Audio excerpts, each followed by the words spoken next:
I appreciate everybody for being here. I want to appreciate South Haven Police Department, specifically Chief Kern and members of his team who are here today as well. We're here today to talk about the shooting death of Reggie Carroll. I understand in the last 7 days there's been a lot of questions and public inquiry and obvious interest for a number of reasons. Most notably, it's loss of life, and obviously we feel for the family and those that are left mourning. Mr. Carroll was well loved by many, and so obviously this is a hard time for people, and people want answers. And so unfortunately at this stage there's only so much we can share. I'll share with you what I think I can. Basically, like I said, there's a call for service related to a shooting incident on Burton Lane here in South Haven. It was last Wednesday, round about 6:30, that kind of time frame anyways. Police arrived on scene very quickly. When they got there, there were 2 people. You had Traynell Williams and Reggie Carroll. So we have our shooter and our victim. They were both there. The police immediately kind of quartered them off to where they could make room to give aid or make life-saving attempts for Mr. Carroll. Quite frankly, at that point, he had already received multiple wounds. But as a matter of course, the police did every reasonable effort to try to help. Mr. Carroll was transported to the hospital where they could continue to try to help. At some point in the process, Mr. Carroll succumbed to those injuries. While that was going on, the investigation began. They did everything that you would ordinarily expect in an investigation to, take pictures, gather evidence, talk to people that may have knowledge of anything related to this, and ultimately they developed Traynell Williams as a suspect. They believe through their diligent and thorough efforts that probable cause existed for an arrest warrant. An arrest warrant was signed by a judge, and Mr. Williams was taken into custody the same night. This is what the Anunnaki said. This is how you know that these are not made up things from people's imagination, because everything is too factual. Like this necklace, right? People online were like, yeah, is that Buddhist or that's this or that? It's none of that. Like I just try to find the answers to things. So is that a ship wheel? I designed this because this is that thing that you see that all the Anunnaki guys that look like a wristwatch, and they always have it, and you're always trying to see what that is. Yeah, what is that? It is a time, and it's a compass. It's a time-keeping compass. That's what that is? Yeah.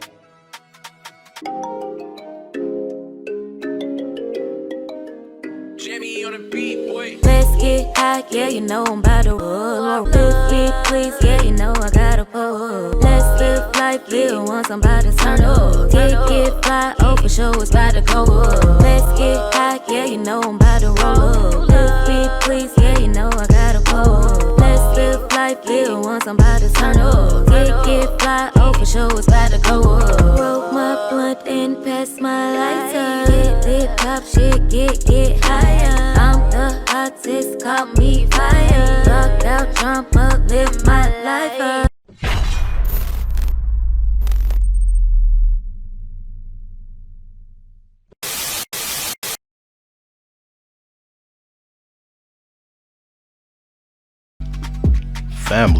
Family, we're back. Hey, I want to thank all of you that view, comment, like, and possibly share the content. I want to thank you guys so much. And first and foremost, I want to thank the haters. There's some lady named Yehuda Don, and she's so mad. She said that Jay Marvelous admits to receiving his clout from a demon spirit. Y'all in bed with that fool. So what does that say about y'all? Now, this is a person that feels the way he feels. He's entitled to that. But what perplexes me about the comment section is the number of people that will give time to stuff they don't like. And then they'll help the algorithm by commenting. So I want to shout out to him for 1, 2, 3, 4 comments. Shout out to you, ma'am. You're the real MVP. Period. And yeah, so thanks for commenting, y'all. Real talk. I appreciate it. And yeah, don't get mad when I talk back, because I do reply back. And just because it's not what you want to hear or whatever, I get right back with you. Don't get mad. Okay? Deal. Anyway, yeah, thanks for being here, you guys. I'm feeling good again about the channel. I can't even lie. Now, what we're gonna react and discuss and review is, let's see, I think this is Jay Marvelous, if I ain't mistaken. Shout out to Jay Marvelous. No. This is the other dude. I forgot his name, but shout out to Jay Marvelous anyways. That's the guy. Yeah, so, oh yeah. For you people that get mad because I do reactions to content, there are so many other buttons you can hit. All you got to do is click the little X or swipe down and go to another location. It's really simple. But let's get to this first clip. It's not going to be my first time saying this about Katt Williams, but I'm going to remind you all of all the red flags that I saw in this interview. First of all, in the interview, he said that there's God's side and then there's the other side. We don't care nothing about the other side. Katt Williams, not to be judgmental, but I'm just being factual here. When I look at your career, tell me what about your career is godly? Is that of God? A pimp named Slickback. You got the Pimp with the Pimp Chronicles stand-up series. You have, you played a pimp in Friday After Next, and all the other funny roles you have. They're funny, they're hilarious, but nothing about them are virtuous. There's nothing virtuous about being a pimp. There's nothing godly about being a pimp. There are other versions of selling your soul outside of wearing a dress, which, by the way, speaking of wearing a dress, in this interview, he said that he was at a meeting with Martin Lawrence regarding the Big Mama House series. During that interview, Martin Lawrence and I guess his team offered Katt Williams an opportunity to wear a dress alongside Martin Lawrence. He claimed that he turned it down. But what a lot of people didn't catch or seem to remember about this interview was that right after he said that he turned that role down because his morals are far beyond wearing a dress and that's degrading, especially as a black man, he then goes on to say that he recommended that role, the same role, to another black man called Brandon T. Jackson, in which Brandon T. Jackson went on to say that role ended up ruining his career, part of his life. Why would you recommend that role to somebody when you wouldn't even do it because it degraded you? Now, that's a great point. He's so pro this, pro that. He's not this, he's not that. But he'll put another man, his reflection, in the same position. Yeah. And then what was so wild is what I forgot Brandon T. Jackson said afterwards about the role and his future in acting. But I made a video months ago and I titled it, Katt Williams is Controlled Opposition, and so many people got mad at me. I hope this video provides you guys clarity. Real talk. You got to think about the things this dude says, the roles he gets, and things like that. You're not gonna run around Hollywood unscathed, revealing all their secrets. Yeah. Let's keep going. Now, this next clip is this whole video is interesting, but this next clip, key in on it, and a lot of people were so gone off the shock value factor that they missed the little gems that were being sprinkled. Yeah, he outed a lot of people, but he also outed himself. As much as I don't want to say that, I gotta be real. Check it out. Another thing people seem to forget was that from this interview, Katt Williams said that he was offered a $50 million deal 4 different times, which I do not believe that, just stating that for the record. But even if that was true, he said that he had a role with Harvey Weinstein, and Harvey Weinstein, in front of his entire team, offered to give him fellatio. In front of his whole team, he did this, he made this offer. Katt Williams said he turned it down. But then right after that, he said he showed up to the movie role or to the shooting scene or whatever for the show or movie he was working with Harvey Weinstein on, and then he noticed that it was other black men there. So he was like, oh, so what did y'all have to do? I told him no. What did y'all have to do? First and foremost, what would make you think that they had to do something degrading in order to get the role? Because if you turn down the role, if you turn down this disgusting act, but still was able to perform your role, what would make you think that they had to do it? But that aside, if a man offered you that or came at you in that way, as a heterosexual man, one, why would you still want to work with this guy? Two, why would you not press charges? Why would you not assault him? Why is this just not coming out now? That's a great point.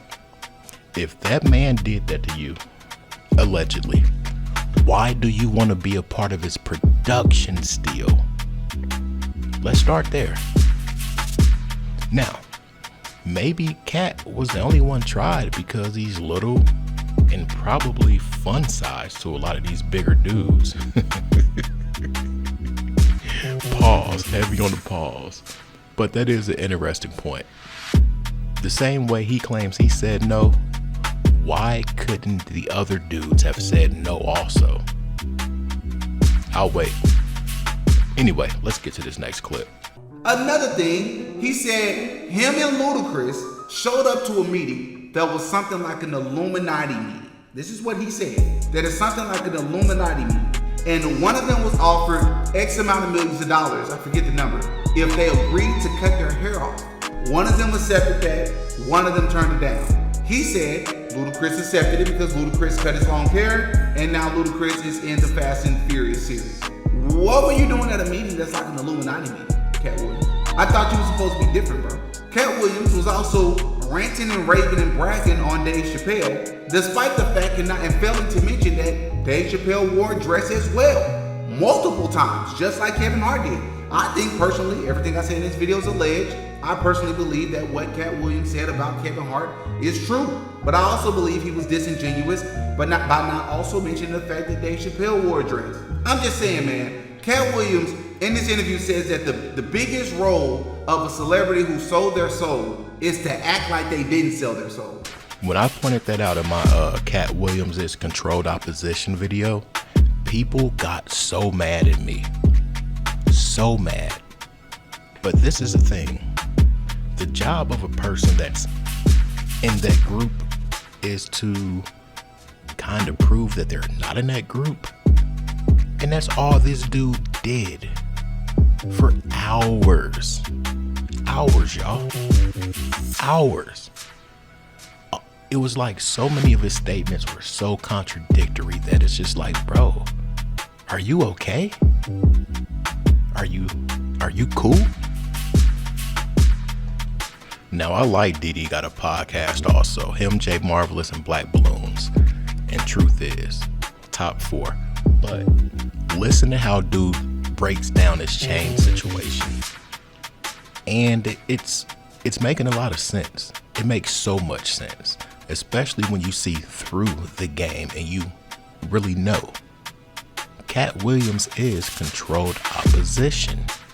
He might have a green light to go out here and quote unquote expose the powers that be. Or is it promo?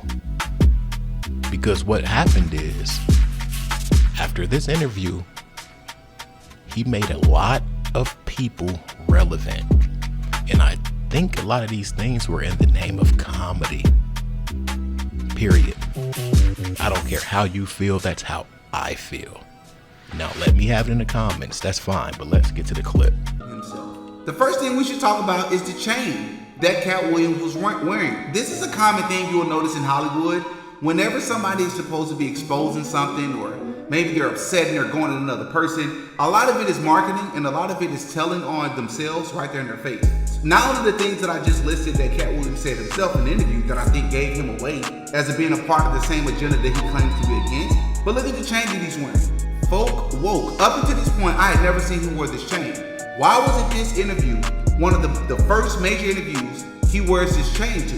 And then that interview happens to go viral. Now, a lot of people had a lot of speculations about what the chain means. I don't fully know myself, just doing research. It does look like a compass, similar to the Freemasons, but I'm gonna tell you what I did find. Katt Williams actually told us himself what this chain stands for, claiming that it is an inspiration behind the Anunnaki, which is supposedly this story about this alien species who created the human race to work and be slaves to them, things of that sort, which is all things that Billy Carson is definitely known for popularizing. All those things are anti-God or anti-Bible, anti-Christian.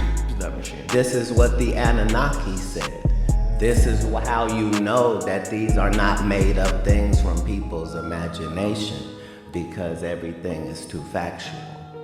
like this necklace, right?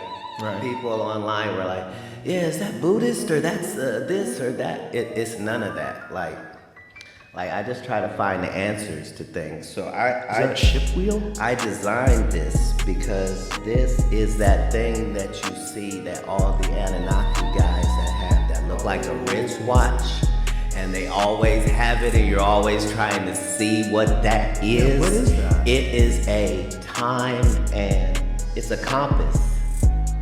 It's a timekeeping compass. That's what that is? Yeah. Hey man, shout out to Didi. Real talk. These are a lot of the same things that crossed my mind. I didn't get caught up in the shock value, the rumor, all the alleged things that he said. I got caught up in stuff like the necklace. Or what really had me hung up was the part where he said, and I repeat, the job of a person that's into whatever is to make people think they're not in whatever. And what was he doing for however long that interview was? Trying to convince us that he was one of us. Sir, you're a part of Hollywood, but check this next clip out.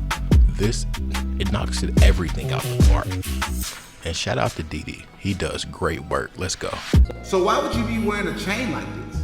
Katt Williams, I have questions, man. Why would you have an owl tattooed under your bottom lip? What is that owl supposed to represent? And I'm going to believe that this owl is similar to why Drake has an owl as well as his logo, because it has nothing to do with nothing about his life. I know why Drake has an owl, allegedly. The same reason why Katt Williams got it tattooed under his lip.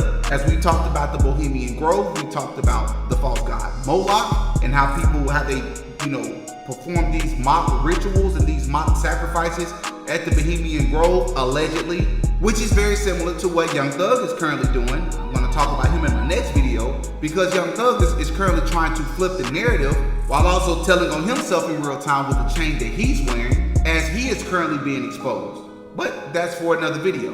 Why does Katt Williams have one-eye symbolism? Pictures just like all these other celebrities. Why is Katt Williams not being canceled for talking about all the things that he talked about? Because let's be honest, if what just happened, that being a person that's closely affiliated with any other celebrity, especially a black celebrity, if that happened to anybody else in Hollywood, if it happened before Katt Williams' interview with Shannon Sharp, Katt Williams probably would have went to that interview and alluded to some sort of sacrifice or it being tied to something in Hollywood. So now you're leaving people to think the same thing is happening with you, bro, because you're saying nothing. Ooh-wee. You're making me think the same thing is happening to you because you're saying nothing. How are you so against these quote-unquote powers that be, but you're sharing one-eye symbolism? I'll wait. How are you so against the powers that be, and you have an owl tattoo on your chin right up under your bottom lip? OVO? Oh, Bohemian Grove? Oh. Or maybe he just likes owls. Maybe he was a little kid watching that Tootsie Pop commercial and he just liked the owl because he would bite the sucker. Or are you a sucker? $Trap House, get you one. I'm out. Peace.